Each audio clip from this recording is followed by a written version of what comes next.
Guys আমি কিন্তু 100% কোনো জিনিস না যাই না, কোনো কিছু কিন্তু শেয়ার করি না, একেবারে 100 জানি। 70টা 80টা সাবস্ক্রাইবার আর কি আর ওই জায়গায় বলে এমন, ঠিক আছে? আপনার 10 লাখ টাকায় 12 লাখ টাকা ইনকাম করা, তাও 2-3 মাসের ভিতরে, কোনো ব্যাপার না। একেবারে চোখ বুঝে আমি বলবো আরো বেশি ইনকাম করা সম্ভব এই শর্টকাটে। আসসালামু আলাইকুম, সবাই কেমন আছেন গাইস? তো আজকে আছে কিন্তু আমার গরুর ফার্মে আছি। তো এই যে ড্রামগুলো দেখতেছেন, এগুলো কিন্তু প্রত্যেকটা পানি ভরা আছে, কারণ আমাদের ওই যে মোটর এখানে রাখা হয় না, মোটর নিয়ে যাওয়া হয় আমাদের রেস্টুরেন্টে। তো এখানে কিন্তু পানি লোড করে রাখা হয়, এখান থেকে আবার গরুরে খাওয়ানো হয়। এখন মেন যে কথা হইতেছে গাইস, আমি যদি একটু ভিতরে যাই, আসলে আমার গরুগুলো যদি দেখাই, এর আগের প্রত্যেকটা ভিডিওতে আমি কিন্তু আপনাদেরকে গরুগুলো দেখাইছি। আমার এই একটা আর বাকি দুইটা হইতেছে এই মানে আর কি। তো আগের থেকে কিন্তু অনেকটা শরীর স্বাস্থ্য বেটার হয়েছে এই দুইটার। ওইটার একটু মোটামুটি হয়েছে, অতটাও না, একেবারে খারাপও না যদি দেখাই। আর এই দুইটার কিন্তু মোটামুটি শরীর স্বাস্থ্য আগের থেকে অনেক বেটার হয়েছে। আজকে আসলে ওই যে ফার্মের এই যে গরুর যে ময়লাগুলো আসলে পরিষ্কার করা হয়নি এখন পর্যন্ত। তো এখন কথা হইতেছে গাইস, আমার এক ভাই কন্টিনিউ আমার ভিডিও দেখে, ঠিক আছে? আমার ভিডিও দেখে, ও বলতেছে কি আমারে, আমার কন্টিনিউ আমার ভিডিও কিন্তু দেখে, ও আমারে বলতেছে, ভাই তুই যেভাবে বলতেছো আসলে এইভাবে কি জিনিসটা কাজ করে বা কাজে দেয়? কারণ ও কিছু ক্যাশ আর কি গাইস এইভাবে ফার্মিং সেক্টরে ঢালতে চাইতেছে, মোটামুটি একটা ভালো অ্যামাউন্টের একটা ক্যাশ ঢালতে চাইতেছে। তো এখন বলতেছে তোর ভিডিও তো আমি মাঝে মাঝে দেখি, আমার এলাকারই পাশে, বেশি দূরের না আর কি। এখন মেইন হইতেছে গাইস, আসলে যেভাবে কথাটা বলছে, আসলে কথাটা আমি যদি বলি আপনাদেরকে, মানে এক ধরনের একটু মজা করেই বলছে। আসলে একজনের একটা কথা বললে কি বোঝা যায় না? অবশ্যই বোঝা যায়। তো বিষয়টা একটু মজা করেই বলছে আমার গরুর কথা, যে আসলে তুই যে গরু পালন করো, তুই যে কয়েকদিন রাখো শর্টকাটের যে ব্যবসাটা, কয়েকদিন রাখো তারপর ছাইড়ে দাও, এতে কি তোর আসলে অ্যাকচুয়ালি কোনো প্রফিট থাকে? টাকা লাগানোর পরে কি আসলে ওইভাবে কিছু হয় না? আসলে তুই হুদই এগুলা ভিডিও তৈরি করতেছো। এখন আমার কথা হইতেছে গাইছে, আমার কিন্তু 8টা গরু ছিল একেবারে। যদি ফার্স্ট আমার ভিডিওগুলো দেখেন, ওইখানে কিন্তু আমার একটা ভিডিও আছে, একেবারে প্রথম আমি শহর থেকে আইসা যে ভিডিওটা করছি। তো 8টা গরুর 5টা গরু কিন্তু ওই টাইমে সাইডে দিয়েছে, আর এই বাকি 3টে রাখছে এই কারণ হইতেছে যে তো গাইস আসলে ওইখানে বেশি একটা কথা বলা যাইতেছে না, কারণ ওইখানে একটু সমস্যা হইতেছে, ওই যে কাজ করতেছে বাসে। তো এই কারণে আমি একটু কিন্তু এদিকে চলে আসলাম। এখন আমি আমার প্রজেক্টের ভিতরে আছি। তো এখন মেন যে কথাটা আমি বলি আপনাদেরকে, তো আমার কিন্তু শহর থেকে আইসা 8টা গরু ছিল, আপনারা যারা ওই ভিডিও দেখছেন। তো 8টা গরু থেকে 5টাই সেল করে দিয়েছে নগদে, কারণ ওই 5টা মোটামুটি যে হালতে আনছিলে 5টা সেল করে ভালো একটা মুনাফা আমরা পাইছি। তাহলে সত্য কথা, এতে কোনো মিথ্যে কথা না। এখন বাকি আছে 3টে, বাকি আমাদের 3টে গরু আছে, কিন্তু ওই যে 3টে গরু, ও 3টে গরুর কিন্তু শরীরের অবস্থা তেমন একটা বেটার ছিল না ওই সময়। আর আমি ভাবছি হয়তো শীঘ্রই ছাড়ে দেবে, তো ছাড়ে না। আব্বা হয়তো কোরবানি তো ছাড়তে পারে, আমি জানি না। আব্বা বলতেছে যে একটু লং টাইম নিয়েই 3টে আমি ছাড়তে চাইতেছি, কারণ এই 3টে একটু লং টাইম নিয়ে ছাড়লে মোটামুটি ভালো মানের একটা প্রফিট কিন্তু থাকবে।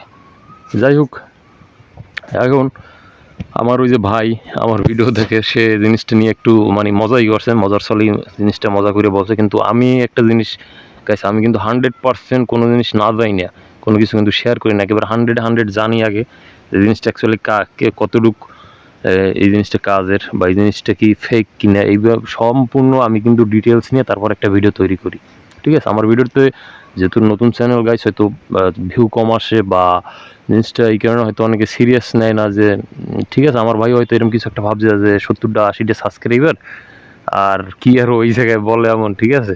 দেখ, আমার থেকে অনেক নলেজওয়ালা লোকের অভাব নাই। আমি তো এই সেক্টরে হাওয়ায় আসা, আমি কিছুদিন হয়েছে এন্ট্রি করছি। আসলে আমার থেকে অনেক আগে থেকে এই সেক্টরে ভাই অনেকে আসছেন আপনারা, কিন্তু আমার যদি কোথাও ভুল হয় আপনারা বলবেন অবশ্যই। কারণ এই যে শর্টকাটের যে ব্যবসাটা, আমি কি ভুল কিছু বলতেছি? আসলে আমরা নিজেরা তো করতেছি, এমন না যে মানুষের দেখা দেখি দেখছি আমি ওইগুলো বলতেছি কিছু ভিউ কামানোর জন্য, এমন কিছুই তো না। কারণ টোটাল সম্পূর্ণ জিনিসটা আমরা নিজেরা করছি, এবং আমরা এই একবার দুইবার না, আমরা কন্টিনিউ করতেছি। আর এই যে ব্যবসাটা, সত্য কথা বলতে গেলে আমার এই বিষয়ে তেমন কোনো নলেজ ছিল না। আমার আব্বা কিন্তু এই ব্যবসাটা করতেছে, ঠিক আছে? এখন এই ব্যবসাটা আমার আব্বা লোকজন নিয়ে করতেছে। তো তখন আমি আমার আব্বার কাছ থেকে কিন্তু ব্যবসাটা শিখছি, যে আসলে শর্টকাটে গরুর ব্যবসা এত সুন্দরভাবে করা যায়। কারণ আপনার কাছে 10 লাখ টাকা আছে, আপনার 10 লাখ টাকায় 12 লাখ টাকা ইনকাম করা, তাও 2-3 মাসের ভিতরে, কোনো ব্যাপার না। একেবারে চোখ বুইজা আমি বলবো আরও বেশি ইনকাম করা সম্ভব এই শর্টকাটে। আর 1 লাখ 2 লাখ টাকা আরামসে ইনকাম করা সম্ভব। এই বিষয়টা শুনতে কেমন জানি লাগে। মোটামুটি ওই যে ওরা জুয়া টুয়া খেলে না, মোবাইলে প্লেন টেলেন উড়ে, ওই সিস্টেমে শোনা যাইতে পারে। আসলে সিস্টেমটা এমন না ভাই, আমি একেবারে রিয়েল জেনুইন কথা বলতেছি। আপনার কাছে 10 লাখ টাকা থাকলে 10 লাখ টাকা 3 মাসের ভিতর 12 লাখ টাকা করা কোনো ব্যাপার না। আপনি যদি বাজার থেকে ওইভাবে মানে গরু আনতে পারেন, যদি চীন আনতে পারেন, এখন এইখানে কথা আছে 10 লাখ টাকার গরু আইনা মানে কোনো একটা রোমাইসা মানে একটা মানে নর্মালে কোনো দেখা নাই শোনা নাই, একটা গরু আনলাম 10 লাখ টাকার, কোনো মতে কিছু গরু আনলাম খেসাকাটি দেখে, মানে নিজের গরু বিষয়ে কোনো নলেজই নেই, তখন কিন্তু 10 লাখ টাকা ধরা পুরা। ওইভাবে করা যাইবে না। আমার একটা নলেজওয়ালা লোক লাগবে, আর আমার যদি গরুর বিষয়ে আগে থেকে একটা নলেজ থাকে তাহলে তো কোনো কথাই নেই। আর যদি নলেজ না থাকে আমার কিন্তু লোক নিতে হইবে, অবশ্যই লোক নিতে হইবে। কারণ আমি নিজে নিজে পণ্ডিতি করলে স্টার্টিংয়ে নিজে নিজে কিছু না শিখে পণ্ডিতি করতে গেলে অবশ্যই ধরা খাইতে হইবে গাইস, এতে কোনো মিস নেই। আমি আমার ভিডিওতে আমি আবারও বলে দিতেছি, আমার যদি প্রপার নলেজ থাকে বা আমার যদি নলেজ নাও থাকে, যার নলেজ আছে ওরে নিয়ে যদি আমি কাজটা করাই, অবশ্যই এইখানে একটা ভালো একটা প্রফিট মুনাফা রাখা সম্ভব। আর আমি গত কালকে না জানো পরশু দিনের, ঠিক আছে, মানে এর পিছে কিন্তু খাবারেরও ভালো একটা খরচ ব্যয় আছে। গত পরশু দিনে কিন্তু আব্বা আমার বলছে কি তুই সিডে মিডে নিয়ে আসিস বাজার থেকে। এখন আমার হয়তো 1,000 টাকা আনতে বলছে, আমি আসলে গাইজ জিনিসটা খেয়াল করি নাই, রেস্টুরেন্টে বেচা কিনা বা ওদিকে ব্যস্ত থাই। তো আমি করছি কি 5 কেজি সিডে মিডে নিয়ে আসছি। 5 কেজি সিডে মিডের দাম নিয়েছে আমার কাছ থেকে হইল যে 320 টাকার মতো, সম্ভবত 320 টাকার মতো নিয়েছে 5 কেজি সিডে মিটের দাম। এখন এইটা নিয়ে আসার পর আব্বা তো বলতেছে আমি তোর 1,000 টাকা নিয়ে আসতে বলছি। যাই হোক, তো এই যে গাইস বলতেছি যে এর পিছনে কিন্তু আসলে দেখা যায় না, ভালো পরিমাণে একটা খরচও আছে।